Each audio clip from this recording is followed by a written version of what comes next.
Em estúdio está o economista Alexandre Abreu, professor também do ISEG. Muito bom dia. Muito obrigada desde já pela presença no Opinião Pública. Olhando para este relatório, as PPP é uma questão que já tem sido muito falada ao longo dos últimos anos. Isto é um relatório que acaba por chegar tarde. Chega tarde e chega incompleto. Chega incompleto, em primeiro lugar, na medida em que as PPP que aqui são alvo de objeto de avaliação são apenas as PPP ferroviárias e rodoviárias, e há mais PPP numa série de setores, nomeadamente o setor da saúde, que assumem bastante relevo e bastante importância. Por outro lado, chega também incompleto na medida em que o apuramento das responsabilidades políticas não é feito de uma forma exaustiva. Penso eu, embora não tenha acompanhado o processo em detalhe, penso eu que efetivamente haja uma base factual para os elementos que constam do relatório. Portanto, nesse sentido, a defesa por parte do PS é relativamente frágil e débil, mas, no entanto, há uma desresponsabilização, nomeadamente de governantes de governos do PSD, que não saem bem da fotografia. Na verdade, nenhum dos partidos do arco da governação, que estiveram no poder desde 94, 95, que é quando se inicia as PPP em Portugal, nenhum dos partidos sai bem da fotografia. Em primeiro lugar, a primeira PPP de todas, que é a Lusoponte, que aliás é apontada neste relatório como o exemplo máximo de um sorvedouro de dinheiro público e de desfazamento no tempo, portanto, de imputação às gerações vindouras de encargos através de um mecanismo de desorçamentação, que na altura nem sequer era contabilizado como dívida pública, ocorre precisamente sob o consulado de um governo do PSD, do professor Cavaco Silva, sendo na altura Ministro das Obras Públicas Joaquim Ferreira do Amaral. Aliás, não confundir com João Ferreira do Amaral, o irmão, agora tem sido mais falado por causa da questão do euro, mas Joaquim Ferreira do Amaral, que precisamente se tornou posteriormente presidente da Lusoponte, num caso A oposição evidente. Acaba por ter razão quando diz que isto é um relatório do PSD, portanto, que aponta aqui muito dedo ao governo de José Sócrates, mas a responsabilidade não será com certeza do governo socialista apenas. A questão é que as PPP são uma prática danosa, lesiva, que deve ser evitada, que tem vindo a pôr em causa o interesse público de uma forma extremamente gravosa, juntamente com os juros da dívida pública, são a principal ameaça à sustentabilidade das finanças públicas. Aliás, neste momento, são aquilo que garante que as finanças públicas não são efetivamente sustentáveis, mas são da responsabilidade de todos os governos, quer do PSD e do CDS, nos casos em que está coligado, quer do PS, desde 1995. E, efetivamente, o PS recorreu a este instrumento de uma forma especialmente entusiástica e de forma especialmente acentuada, e nesse sentido a crítica é justa. Mas o problema é que o PSD atira pedras tendo telhados de vidro, tendo claramente telhados de vidro. Tendo telhados de vidro, em primeiro lugar, porque inaugurou esta prática em Portugal e foi o responsável pela negociação de muitas destas parcerias. Na área da saúde temos também casos que são claramente, diria eu, escandalosos do ponto de vista da ética pública. Recordo que o ministro Luís Filipe Pereira, ex-ministro da Saúde num dos governos do PSD, também tem transitado sistematicamente entre o Grupo Mel Saúde e o governo, regressando ao Grupo Mel Saúde. Portanto, há todos estes casos de promiscuidade, o caso do Dr. Joaquim Ferreira do Amaral também, que eu não estou a dizer, atenção, que configuram qualquer tipo de ilícito, mas que do ponto de vista da ética pública e da ética do interesse público, são obviamente muito criticáveis. Quando falamos de interesse público não basta ser sério, é também preciso parecê-lo. E quando os governantes transitam sistematicamente das empresas privadas para os governos e dos governos para as empresas privadas, e nomeadamente as empresas com as quais assinam este tipo de contratos leoninos e que vão comprometer o futuro das gerações vindouras de uma forma extremamente gravosa, isto naturalmente tem que ser muito criticado e penalizado do ponto de vista político. Eu não sei se há elementos aqui para algum tipo de indícios de práticas menos corretas do ponto de vista jurídico. À justiça, não é? Efetivamente, este relatório agora preliminar, agora publicado, termina com a indicação de que será remetido, após votação e aprovação, será remetido para o Ministério Público para averiguar se há lugar ao estabelecimento de um procedimento criminal, mas independentemente de ser esse o caso ou não, há claramente responsabilidades políticas e claramente responsabilidades do ponto de vista da ética do serviço público. E já referiu aqui que é um relatório que está incompleto, que deixa de fora não só os governos, mas também algumas áreas. Ainda assim, há algum dado surpreendente neste relatório? Algum dado que tenha sido que não tenha sido conhecido até agora ou não há surpresas nos dados que são apresentados nestas conclusões? Eu diria, há um problema fundamental com as PPP. Aliás, há muitos problemas, mas um dos problemas, que também, mais uma vez, é intrínseco à própria natureza do instrumento, é a sua falta de transparência. Os contratos são muito complexos, em geral opacos, pouco acessíveis ou não acessíveis aos cidadãos, portanto impossibilitam uma fiscalização por parte dos cidadãos. Foram necessárias essas 250 audições, mesmo assim incompletas e do ponto de vista do Partido Socialista seletivas, para chegar a estas conclusões, portanto claramente inviabilizando um esforço ou uma tentativa de fiscalização cidadã. Embora, eu já agora aproveito para aconselhar os telespectadores a consultar também o relatório da Iniciativa para a Auditoria à Dívida Cidadã, IAC, no seu site de internet, que também procede a um exame, um escrutínio destas práticas, não apenas para as áreas rodoviária e ferroviária, mas também para as outras áreas, como referiu, como por exemplo a saúde. Em particular a saúde, exatamente. Vamos começar a ouvir algumas opiniões dos nossos espectadores. Fátima Ribeiro liga-nos do Porto, é reformada. Muito bom dia. Bom dia aos Bom dois. dia. A maior parte das palavras que eu queria dizer, esse senhor que está aí ao seu lado já as disse. Mas eu queria dizer mais uma coisa. Este senhor deputado havia de estar quietinho e caladinho, porque afinal de contas ele também tem muitos telhados de vidro e o partido dele também tem muitos telhados de vidro.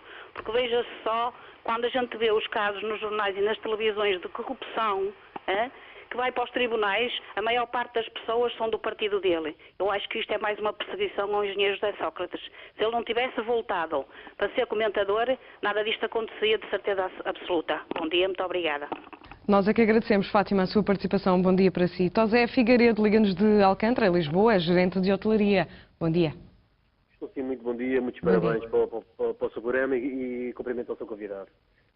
Em primeiro lugar, queria dizer, eu só ia dizer 3 notas sobre as coisas que se passam aí aqui no nosso governo, que agora vêm todas lá de cima. Entretanto, agora das estradas já se estava a ver que isto vinha a acontecer. Simplesmente é mais uma vez, e há mais uma coisa que vamos pagar, que é os nossos contribuintes. Os contribuintes vamos pagar de certeza o custo das estradas. As pontes, também de certeza, que há tanta coisa aí para tratar, e também os contribuintes vamos tratar e vamos pagar outra vez, e vai-nos acontecer isto a nós. Já se passou isto com a vida que nós levamos, tantas despesas que nós temos a levar. Simplesmente falo eu que tenho uma empresa de hotelaria e trabalho e tenho aqui empregados e todos os dias estamos aqui a ir impostos. A última nota que eu quero pôr é uma vergonha que este governo que meta agora isto está a acontecer por causa dos carros das pessoas, que as pessoas não têm culpa nenhuma, que disseram que não pagavam, que já estava tudo ok, e agora estão a dizer para pagar as pessoas, que as pessoas já venderam a maior parte dos veículos, há certa gente que anda com os veículos, e agora andamos a pagar isso. Era só essa nota que eu queria pôr. Fica essa nota registada, Tosé Figueiredo. Obrigada pela sua participação. Chamo Bianca Pinto, liga-nos de Lisboa, está desempregada. Muito bom dia.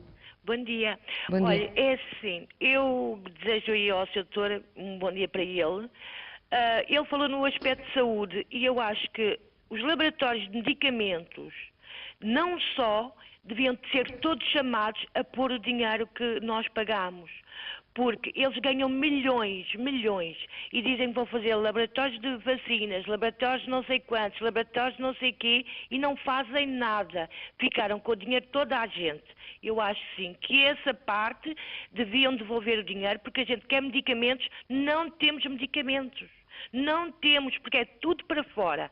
E além disso, as pessoas precisam de saúde e não têm saúde.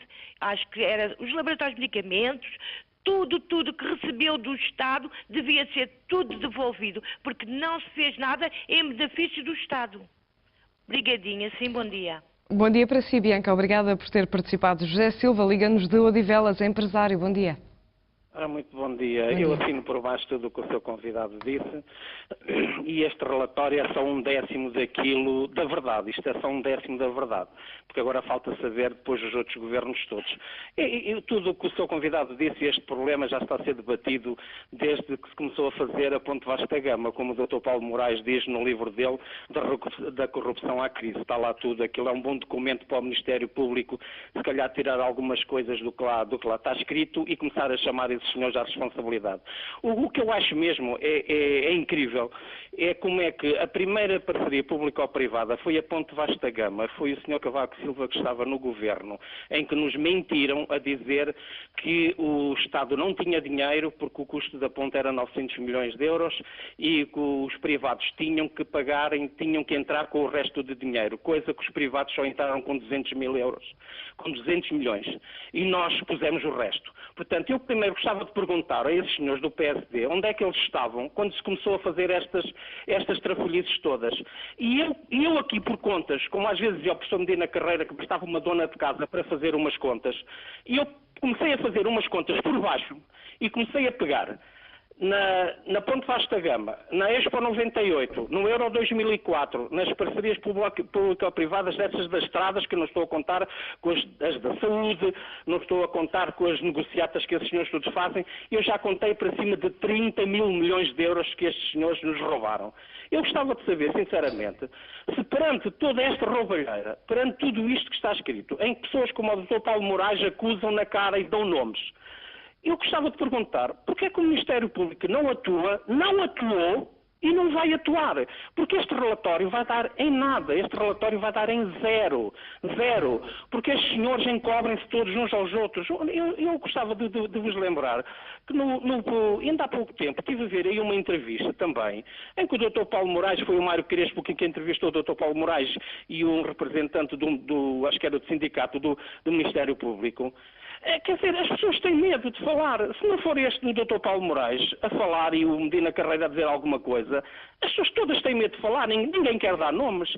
Eu compreendo, mas bolas, quer dizer, somos nós que estamos a pagar tudo o que eles nos roubaram. Esta crise, inventaram esta crise, o povo não viveu acima das suas possibilidades, como a comunicação social tenta impingir, é tudo falso. Os portugueses não viveram acima das suas possibilidades.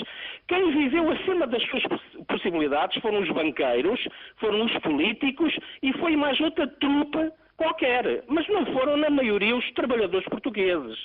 Muito obrigado e bom dia. José Silva, muito obrigado. Ele levantou aqui uma questão importante no que diz respeito às consequências deste relatório desses dados que são aqui apresentados. Já vamos falar sobre essas consequências. Para já ouvimos ainda o José Fernandes, Liga-nos de Vieira do Minho e é bancário. Bom dia. Muito bom dia. Bom dia. Não sei se me estão a ouvir. Perfeitamente. Já estamos a ouvi-lo. Sim, bom dia. Bom dia. O que eu gostaria de dizer é o seguinte, aí o Sr. Professor já disse de facto parte daquilo que eu gostaria de referir. O que acontece é que as parcerias público-privadas, quando feitas e feitas de facto com honestidade, entende-se que em qualquer negócio, o negócio é bom quando é bom para ambas as partes, e ou funciona com honestidade quando é bem feito e é feito para ambas as partes. O que eu acho que se passou aqui nas nossas parcerias público-privadas, uma vez que o Governo não tinha possibilidades económicas de fazer essas grandes obras, recorreu de parceiros privados, muito bem. Só que as pessoas que negociaram não foram sérias e, como tal, como era o Estado, e o Estado somos nós, portanto não defenderam a posição do Estado como devia ser defendida. Como tal, acontece o que está a acontecer, não é? Em que estamos agora aqui a ser lesados e a pagar, de facto, a fatura de uma forma completamente desequilibrada para o poder de compra de qualquer português e para os seus rendimentos, mesmo pessoais de qualquer português. O que me surpreende aqui é o seguinte, e para finalizar, é que todas as pessoas que estão na Lusoponte e noutras grandes empresas que se fizeram parcerias público-privadas são pessoas ligadas essencialmente ao partido, ao PPD, ao partido do governo. Mas eu nem quero aqui branquear o anterior governo, porque também tem culpas e, na verdade, há que as apurar. Agora, eu surpreendo-me outra coisa. É como é que as pessoas, para mexer nos contratos que cada cidadão comum que tem com o Estado, que é as suas reformas, que é o seu salário, que é a sua vida, eles alteram de uma forma... cortam de qualquer forma e sem respeito nenhum pelos contratos. E nas parcerias, toda a gente tem medo de mexer nos senhores, ai coitadinhos, porque são contratos, e comigo e com as outras pessoas não fizeram contratos.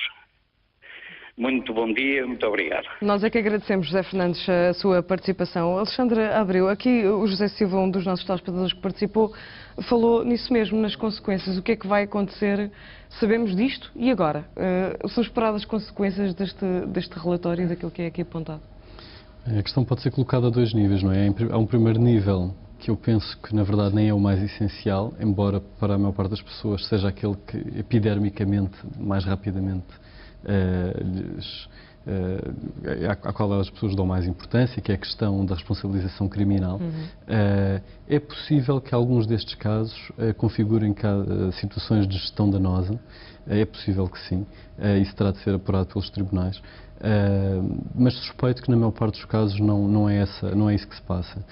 Suspeito que na maior parte dos casos todas estas decisões foram efetivamente legais, de um ponto de vista estritamente jurídico, o que não impede que tenham sido extremamente danosas e lesivas do interesse público e extremamente penalizadoras em termos das finanças públicas e, como os ouvintes muito bem assinalaram, vão ser pagas pelas generalidades portuguesas, pagas através dos seus impostos e pagas através dos cortes na despesa pública que estão a ser agora ou seja, o Estado não tem as ferramentas e os instrumentos necessários para garantir uma maior transparência nestes contratos e para vigiá-los de outra forma. Com certeza que o Estado dispõe desses instrumentos se tiver a vontade de o fazer, e é a esse nível que a situação é também muito preocupante, porque ainda no ano passado, em maio de 2012, o Governo atualmente em funções aprovou, a Assembleia da República, mas na verdade a maioria, aprovou um novo decreto-lei que regula as parcerias público-privadas, que na prática deixou tudo exatamente na mesma. Portanto, perante uma situação que configura um dano extremamente grave e prolongado ao longo de décadas, estamos a falar realmente de décadas, no caso das estradas de Portugal estamos a falar de 75 anos de compromissos financeiros, perante uma situação destas, em que aqui a solução, e perante a situação de emergência nacional, em termos sociais e económicos que nos encontramos confrontados, em que a solução óbvia seria a anulação ou o resgate, ou a rescisão destas parcerias público-privadas, com compensações, naturalmente, mas não a ser fixadas apenas de acordo com os interesses da contraparte, como tem sido sempre o caso até aqui, sempre que há as renegociações das parcerias público-privadas. Perante um caso destes, em que se imporia a renegociação ou a rescisão ou a anulação, aquilo que o novo decreto-lei vai fazer o ano passado, e essa já é da responsabilidade do atual Governo, foi deixar tudo exatamente na mesma e dizer que as alterações dos termos dos contratos podem apenas ser feitas mediante renegociação entre as partes. Falta vontade política para mudar a lei e para pôr termo a estes contratos duvidosos? Falta, obviamente, vontade política. Falta vontade política, e a esse facto não é alheio também o facto dos beneficiários principais das parcerias público-privadas, que aliás é relevante para esta discussão em torno de andarmos a viver acima das nossas possibilidades ou não andarmos a viver acima das nossas possibilidades. São 5 grandes grupos económicos que recebem a parte de leão, a quase totalidade, na verdade, das rendas asseguradas por estas parcerias público-privadas, e os seus nomes podem ser ditos. Tal como o Dr. Paulo Moraes aponta nomes de indivíduos, eu gostaria mais de apontar nomes de grupos económicos e apontar as causas estruturais destas questões, porque o que está aqui em causa não são apenas comportamentos incorretos do ponto de vista individual, embora isso aconteça em alguns casos, são os problemas e as deficiências estruturais na relação entre o Estado e os privados. Mas estes grupos económicos... Ou seja, não estamos a falar só do poder político, estamos a falar de um problema que atravessa vários quadrantes da sociedade e que envolve vários grupos da sociedade civil, não? Estamos a falar em particular da forma como o poder económico, os grandes grupos económicos têm a capacidade de capturar o Estado e de capturar o interesse público por diversas vias, não necessariamente a via da corrupção em sentido estrito jurídico, na maior parte dos casos, eventualmente na totalidade dos casos estou em crer que não é isso que se passa, mas por via da incapacidade do Estado em zelar adequadamente por aquilo que é o interesse das pessoas, por diversos motivos, por incapacidade técnica, devido ao Estado estar desprovido das competências jurídicas e técnicas necessárias para poder preparar estes contratos competentemente, o que depois faz com que recorra a escritórios de advocacia ou a consultoras na preparação dos contratos ou na renegociação dos contratos, escritórios de advocacia e consultoras essas que depois se caracterizam por conflitos de interesses, porque em muitos casos têm também relações precisamente com as contrapartes nestes negócios. E são apresentados vários pareceres contraditórios também, muitas vezes. Surgem também pareceres contraditórios, mas sistematicamente o problema é que o Estado coloca-se numa posição em que, perante contratos que são extremamente complexos, de difícil gestão, de difícil avaliação em termos das responsabilidades futuras que envolvem, em que sistematicamente o risco, a parte do risco, não é partilhada de uma forma equitativa, mas é assumida na sua quase integralidade pelo Estado,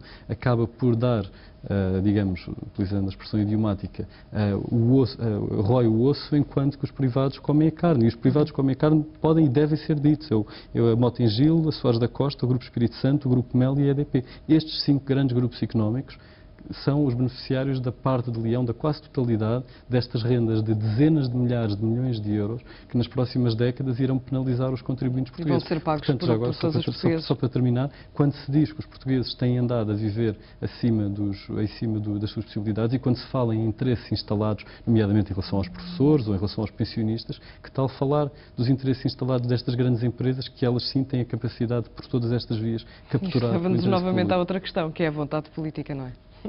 Vamos continuar a recolher opiniões. Maria Pereira, Liga-nos de Lisboa. É reformada. Bom dia. Eu, depois de ouvir tudo o que o senhor acabou de falar, já quase que nada tenho para dizer, mas eu só gostaria de fazer uma pergunta. Se a Troika sabe dos negócios sujos, se sabe por que razão as restrições estão só para os mais pequenos. Será que todas as pessoas que enriqueceram, quer da política ou através dela, se conseguem dormir bem, quando tanta gente a passar mal e mesmo desesperados? Agora aconteceu o caso do subsídio de férias. O senhor Primeiro-Ministro, por acaso, não saberá que as pessoas que, através desse dinheiro, que ganham 1.000 euros ou 1.000 e tal euros por mês, 1.000 e poucos euros por mês, acha que tem dinheiro para ir passar férias? Esse dinheiro será para pagar o IRS, pagar o seguro do carro quando tem, os jovens, os casais jovens, para pagar os livros, chegar a outubro e ter dinheiro para pagar livros. Enfim, mais coisas haveria para dizer, mas felizmente que hoje todas as pessoas que falaram acertadamente e puseram o dedo nas feridas todas. E o seu convidado, esse então, nem se fala. Muito obrigada, bom dia. Obrigada a nós, Maria, pelo seu contributo. Miguel Gomes, Liga-nos de Lisboa, empresário. Bom dia. Bom dia. Eu tenho dado a ouvir atentamente os vossos comentários dos espectadores e também do vosso convidado. E deixe-me fazer aqui um parênteses, que é, eu rejeito completamente a ideia de que, efetivamente, os portugueses não viveram acima da possibilidade. E, portanto, permita-me que lhe diga que os políticos viveram acima das suas possibilidades, negociando e mal as PPPs. Os cidadãos, em geral, viveram acima das suas possibilidades, pedindo abusivamente crédito. Os bancos viveram acima das suas possibilidades, dando abusivamente esse mesmo crédito, e, portanto, não é um mal não é uma culpa que morre isolada na política ou nos bancos, é uma culpa que morre com todos, e, portanto, não nos podemos começar já a rejeitar essa ideia, senão ainda temos novamente uma agenda marcada por mais troika daqui a uns anos. Relativamente às PPPs, que é disto que hoje se fala, permita-me que lhe diga que, efetivamente, desde o tempo de Cavaco Silva, que os portugueses têm vindo a assistir a um desprovimento de meios técnicos para, efetivamente, negociar e renegociar as PPPs de forma eficiente, ou pelo menos eficaz, mas que, efetivamente, pela primeira vez, um governo, com muita ou pouca coragem, enfrentou, efetivamente, as PPPs, e este governo felizmente teve a coragem mínima, infelizmente, mas teve a mínima coragem de voltar a pôr a renegociação em cima da mesa e já poupou largos milhões de euros. E, portanto, quando se fala de PPPs e quando se fala do PSD, do PS, todos eles estão envolvidos. Ora, convém também não fechar os olhos às coisas boas que efetivamente este governo tem feito. Muitas delas são más, efetivamente, mas também, tal como o engenheiro José Sócrates, e eu vi hoje pela primeira vez alguém, depois da saída de José Sócrates do governo, vir defender a vitimização que Sócrates marcou nestes governos, vir dizer que efetivamente estávamos a perseguir, os deputados estavam a perseguir, que os partidos políticos estavam a perseguir, que os cidadãos estavam a perseguir uma pessoa que só por ser comentadora agora teria que voltar à sua profissão de origem, que é político, que não é engenheiro, lamento. E, portanto, neste domínio, dizer que efetivamente temos que olhar para este relatório como um início, não podemos olhar para ele como um fim, porque, como já disseram e bem, é um décimo da verdade. Temos é que prolongar esta comissão. Esta comissão não pode acabar em águas de bacalhau, tal como a da reforma do Estado, e que as parcerias público-privadas deviam ser também encaixadas nessa mesma comissão, que tenho pena que a oposição também não esteja lá presente. Muito obrigado. Miguel Gomes, nós é que agradecemos. Um bom dia para si. Leonardo Silva, liga-nos de Setúbal, é realizador de audiovisual. Bom dia. Estou sim, muito bom dia. Bom dia. Primeiro, elogiar o programa e elogiar a clareza do seu convidado. Em segundo lugar, voltar a referir uma questão que já foi referida por alguns ouvintes e também pelo Dr. Alexandre Abreu, que é a promiscuidade. O Dr. Alexandre Abreu falou-nos dos escritórios de advogados e nós percebemos exatamente que esses mesmos escritórios de advogados que negociam contratos entre o Estado e estes grandes interesses económicos muitas vezes são representantes desses mesmos interesses económicos. Depois falar de outra promiscuidade, a promiscuidade política. Se nós olharmos para os governantes, para os ministros dos últimos 30 anos em Portugal, para os secretários de Estado, nós olhamos que os vamos encontrar a todos depois de terem efetuado privatizações, parcerias público-privadas, vamos encontrá-los a todos onde? Exatamente nos conselhos gerais desses mesmos grupos económicos. Ou seja, o que tem acontecido relativamente ao Estado português é um saque. É um saque através da tal mentira que o espectador anterior referiu, que não estávamos, que nós temos vivido acima das nossas possibilidades. Pelo contrário, se nós virmos as contas relativamente às parcerias público-privadas, ao caso recente dos swaps e a todas estas negociadas, nós podemos apercebermos a uma coisa. É que todos os cortes na saúde, na educação, nos bens essenciais para as pessoas, nós vivemos foi abaixo das nossas necessidades. Vivemos abaixo dos impostos que nós pagamos para que o Estado nos servisse, e há uma total perversão daquele que deveria ser o papel do Estado. De referir relativamente também à promiscuidade, que ainda ontem houve um debate no Parlamento relativamente à questão dos contratos swaps. E nós chegamos à conclusão que a Secretária de Estado do Tesouro, Maria Luísa Albuquerque, que negociou swaps lesivos para o Estado, está neste momento a fechar contratos com lucros para as empresas que têm lucrado com estes contratos agiotas, e neste momento a dando lucro a essas empresas, contratos que os próprios relatórios dizem que o Governo devia de agir judicialmente e que não deveria ser pago um único cêntimo a essas mesmas empresas. O que é que nós temos neste momento? No Governo? Temos gente que está a defender interesses que não os do Estado, que não os do bem público. É esse o grande problema que nós temos. É toda esta promiscuidade dos políticos que estão no Governo perante estes grandes interesses económicos. Leonardo Silva, e fica registado, penso que ficou claro o seu raciocínio, peço desculpa, mas temos de avançar, porque já estamos na reta final do programa. Temos José Santos para ouvir, liga-nos de Braga, técnico de farmácia. Bom dia. Muito bom dia. Bom dia. Antes de mais, os meus parabéns pelo programa pela coragem, pela transparência, e ainda bem, e seria bom que acontecesse mais programas como este.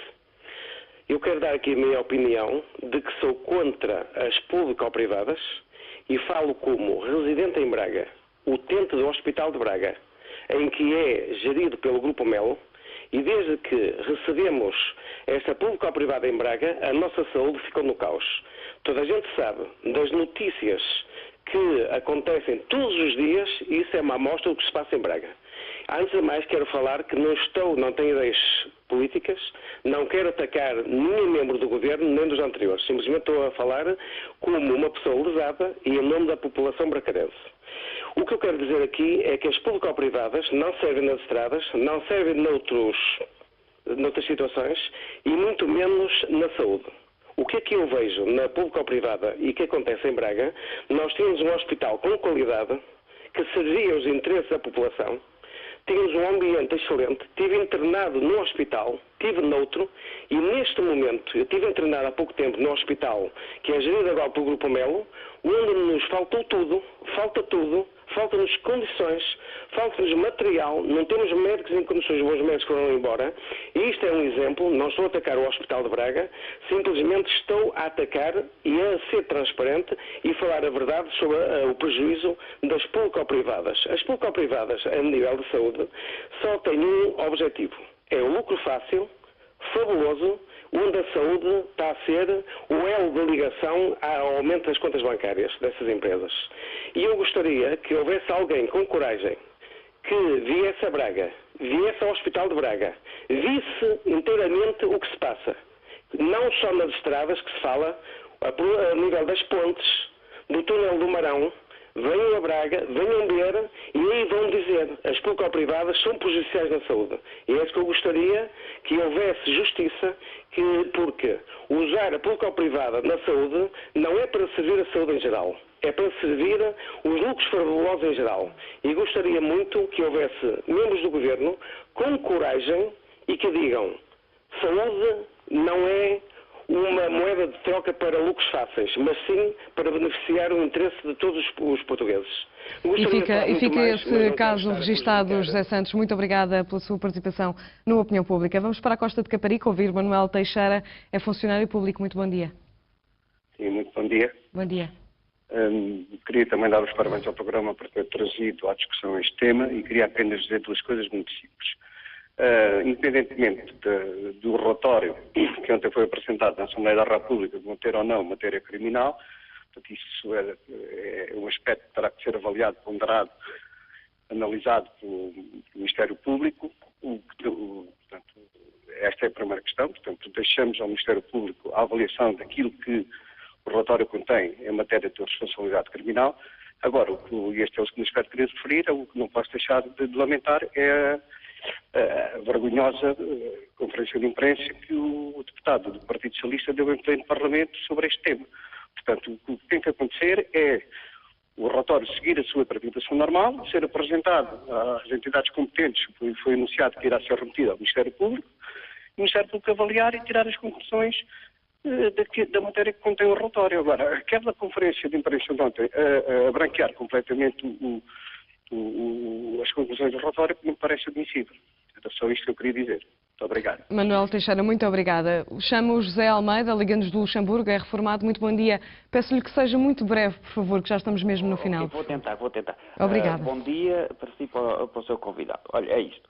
Portanto, eu, para tentar ser rápido, vou isto. Olha, portanto, as PPPs na saúde foram obra começaram no governo do Durão Barroso. Portanto, temos aí eu sou contra isso, contra as PPPs em todo o lado. De qualquer das formas, queria só para dizer isto. O problema vem de longe, vem do tempo do Cavaco Silva, porque é isto. No tempo do Cavaco Silva, ele recebeu dinheiro e não fez obra nenhuma. Diga-me uma obra, além daquele quadrado que ele lá fez em Belém, qual foi a obra que ele fez? Durante os anos que ele teve todo no governo, fez nada, não deixou nada. Deixou-nos o país na mesma, conforme está bem, não evoluiu nada, destruiu-nos a pesca, a agricultura, isso tudo. Pronto. E depois, para falar nisto, no caso do José Sócrates, ele empenhou o país, não haja dúvidas que é errado as PPPs, então, comem-nos o dinheiro todo. Mas é isto, Mas está aí a obra, estão aí as escolas, estão aí as estradas, estão aí, as obras estão aí, vêm-se. É isso. E, portanto, minha senhora, quando você compra uma casa, tem que a pagar. Tem mais, portanto, a casa tem mais condições, você vai ter que a pagar. Mal ou bem, tenha dificuldades ou não tenha, porque acontece, você se ficar desempregada tem mais dificuldades, mas vai ter que pagar a casa. E é o que nos acontece. Só que temos uns agiotas, que nas PPPs que estão agora, são os do governo, são os mesmos, são precisamente os mesmos agiotas do tempo que andaram a minar o governo do Sócrates, que estão no governo. São todos. José Almeida, agradeço. Temos mesmo de terminar. Peço imensa desculpa, mas já só temos 1 minuto e pouco para o final do programa. Alexandra Abreu, muitos dos nossos telespectadores falam na fatura pesada que os contribuintes têm de pagar. E eu pergunto se esta é uma fatura que Portugal pode mesmo pagar. Esta fatura que as PPP nos deixaram ao longo dos anos. Parece-me certo que se quisermos continuar a ter uma comunidade socialmente coesa, com níveis de pobreza controlados e de preferência decrescentes, com níveis de confiança interpessoal, confiança nas instituições, com uma democracia que funciona, é inevitável que algumas destas coisas tenham de ser alteradas. E neste momento, as duas grandes linhas de ação que se impõem como urgentes são a questão da dívida pública, os juros da dívida pública, que são manifestamente incomportáveis e que a dívida pública é neste momento uma bola de neve que não vai parar de crescer, e simultaneamente a questão das parcerias público-privadas. Isto falando apenas na questão estrita das finanças públicas, pois há a questão mais ampla da política económica e da política de austeridade que está a destruir a economia, a causar inúmeras falências e a fazer disparar o desemprego. Portanto, é inevitável, penso eu, a bem da viabilidade do nosso país enquanto comunidade, é inevitável que algo venha a ser feito. Esperemos que antes cedo do que tarde. A principal conclusão deste relatório é que este modelo das PPP devia ser extinto. Não é essa a principal conclusão deste relatório. Este relatório contém alguns elementos que avançam a alguma condenação do modelo, mas, sobretudo, ele está formulado de uma forma politicamente pensada para constituir uma arma de arremesso por parte do PSD contra o PS, nomeadamente através da seleção dos nomes dos indivíduos que são apontados de forma específica e através da exclusão das PPPs que não as ferroviárias. Mas pela fatura que as PPP nos deixam, pelo menos podemos tirar de nós essa conclusão. E penso que os telespectadores têm a noção que a responsabilidade é claramente partilhada e que se impõe uma mudança de modelo. E é transversal. Alexandra Abreu, muito obrigada pela presença nesta opinião pública e pelos esclarecimentos que aqui prestou.